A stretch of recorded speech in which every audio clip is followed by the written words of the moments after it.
नमस्कार दोस्तों, स्वागत है आपका द जलेबी में। दोस्तों, आज के इस महत्वपूर्ण वीडियो में हम आपको बताएंगे हेयर ट्रांसप्लांट।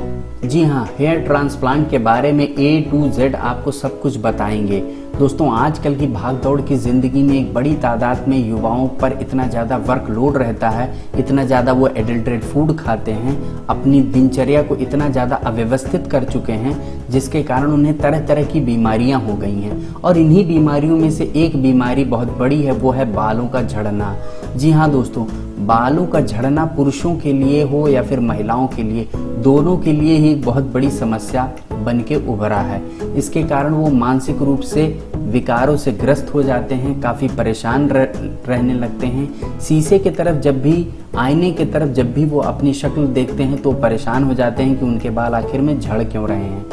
लेकिन दोस्तों, विज्ञान की प्रगति ने आज दुनिया को ऐसे मुकाम पर लाकर खड़ा कर दिया है जहां पर लोग बालों को बड़ी ही आसानी के साथ लगवा सकते हैं। तो दोस्तों, इसी को हम हेयर ट्रांसप्लांट बोलते हैं। जी हाँ दोस्तों, हेयर ट्रांसप्लांट अगर कोई आपसे पूछे कि ये क्या है, तो जैसे दोस्तों शरीर के बाकी अंगों का प्रत्यारोपण होता है, ट्रांसप्लांट किया जाता है, ठीक उसी प्रकार से आपके शरीर के किसी अंग से, किसी पोर्शन से बाल को निकाल कर डिजायर्ड एरिया में लगा देना ही हेयर ट्रांसप्लांट कहलाता है। यानी कि आपके बाल के पीछे वाले पोर्शन में से बालों को निकाल कर यदि आगे के पोर्शन में लगा दिया जाए तो इसे ही हम हेयर ट्रांसप्लांट बोलते हैं। तो दोस्तों, ये कैसे होता है, प्रश्न ये उठता है। दोस्तों, इसमें उस पर्टिकुलर रीजन में लोकल एनेस्थीसिया दिया जाता है इंजेक्शन के थ्रू, ताकि आपको किसी भी प्रकार का दर्द ना हो। ये एक सर्जरी का प्रोसेस होता है जिसे कई दिनों तक लगातार किया जाता है। कुछ पहले दिन कुछ बाल लगाए जाते हैं, इसके बाद तकरीबन 1 हफ्ते का टाइम लिया जाता है ताकि वहाँ पर बाल सेटल हो जाए। फिर बुलाया जाता है और आपको फिर उस बगल के क्षेत्र में बालों को लगाया जाता है, और इसी प्रकार तब तक लगाया जाता है जब तक कि टोटल डिजायर्ड एरिया में पूरी तरह से बाल ना लग जाएं। तो इस तरीके से दोस्तों, बालों को आपके डोनर रीजन यानी कि पीछे के रीजन से निकाल कर एक्सेप्टर रीजन यानी कि आगे के फ्रंट रीजन पर लगाया जाता है, क्योंकि जनरली लोगों के बाल आगे ही झड़ते हैं। प्रश्न दोस्तों ये उठता है कि हेयर ट्रांसप्लांट कौन कराए। जी हाँ दोस्तों, तो हेयर ट्रांसप्लांट उन्हें कराना चाहिए जिनके बाल झड़ रहे हैं या फिर जिनके बालों की डेंसिटी कम है। जी हाँ, कई बार ऐसा होता है कि कुछ लोगों के बाल झड़ते हैं, लगातार झड़ने लगते हैं, इसलिए वो लोग बाल लगवाना चाहते हैं। या फिर कई बार ऐसा भी होता है कि कुछ ऐसे भी लोग बालों को लगवाना पसंद करते हैं जिनके बालों की डेंसिटी बहुत ही कम होती है, यानी कि बाल उतने दिखने में भरे भरे नहीं लगते, तो इसलिए वो लोग भी इसे लगवा सकते हैं। प्रश्न ये उठता है दोस्तों कि किन्हें हेयर ट्रांसप्लांट नहीं करवाना चाहिए। तो दोस्तों, जिनके सिर में गहरी चोट है उन्हें बिल्कुल भी हेयर ट्रांसप्लांट नहीं करवाना चाहिए। साथ ही साथ जिनके डोनर रीजन में एक्स्ट्रा बाल नहीं है उनको भी हेयर ट्रांसप्लांट बिल्कुल भी नहीं करवाना चाहिए। यानी कि जिसके पीछे के क्षेत्र में बाल कम हैं उनको हेयर ट्रांसप्लांट बिल्कुल नहीं करवाना चाहिए, क्योंकि यदि उस क्षेत्र से बालों को निकाल कर आगे की फ्रंट रीजन में लगा दिया जाएगा तो पीछे के क्षेत्र में बाल ऑलरेडी कम थे, वो और भी कम हो जाएंगे, जिसके कारण वो देखने में अच्छा नहीं लगेगा। तो ऐसे व्यक्ति को भी हेयर ट्रांसप्लांट बिल्कुल भी नहीं करवाना चाहिए। साथ ही साथ दोस्तों, अब मैं आपको बताऊंगा कि हेयर ट्रांसप्लांट के क्या फ़ायदे होते हैं। जी हाँ दोस्तों, हेयर ट्रांसप्लांट का तो सबसे बड़ा फ़ायदा यही है कि आपको बाल पुनः मिल जाते हैं, और ये बाल आपके अपने होते हैं, जिसके कारण आपके अंदर एक आत्मविश्वास आता है, एक ऊर्जा आती है। आप अपनी शक्ल को जब भी आईने में देखते हैं तो आपको खुशी मिलती है, आपका गंजापन दूर होता है, कोई आपको ये नहीं कहता कि वो देखो गंजा जा रहा है। साथ ही साथ दोस्तों, आपके ये जो बाल होते हैं ये बड़े सुंदर होते हैं, आप इसे फिर जैसा चाहें वैसा रखें। लेकिन दोस्तों, क्या इसके नुकसान हैं? तो जी हाँ, इसके अपने कुछ नुकसान भी हैं। तो आइए सिलसिलेवार तरीके से देखते हैं कि इसके नुकसान क्या हैं। तो दोस्तों, इसका सबसे पहला जो नुकसान है वो ये है कि कॉस्मेटिक का आपके स्किन के ऊपर दुष्प्रभाव पड़ने लगता है। क्योंकि जब दोस्तों ट्रांसप्लांट होता है आपका बाल, तो उस समय बहुत सारी तरह तरह की दवाओं का प्रयोग किया जाता है आपके सिर के ऊपर।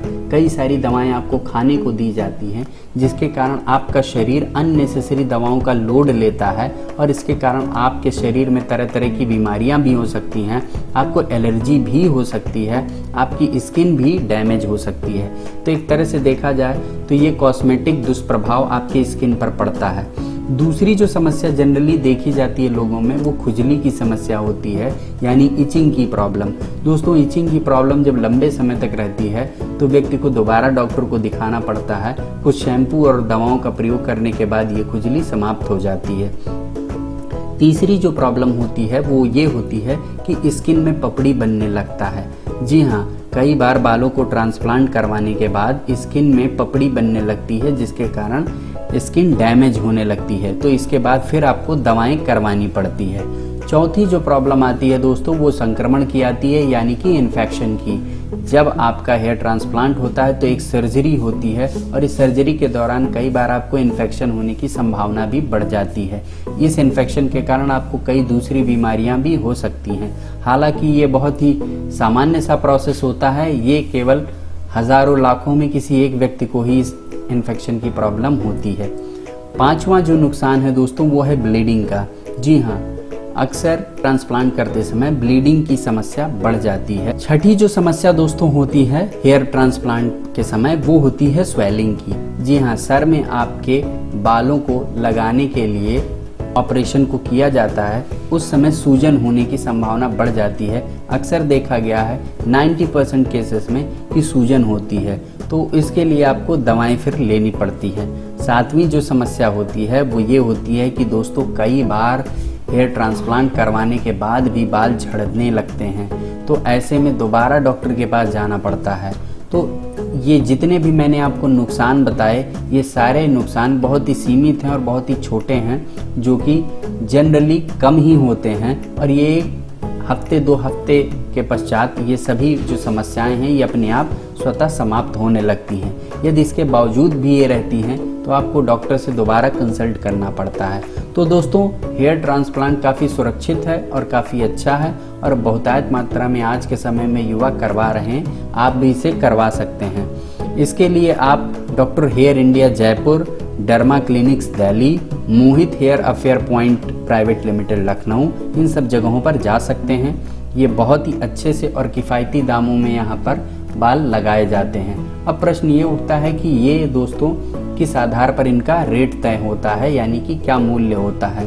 तो दोस्तों, पर ग्राफ के अकॉर्डिंग इसका रेट तय किया जाता है। बाल को लगाने में कितना रुपया लगेगा, अलग अलग क्लिनिक इसका अलग अलग रेट चार्ज करते हैं।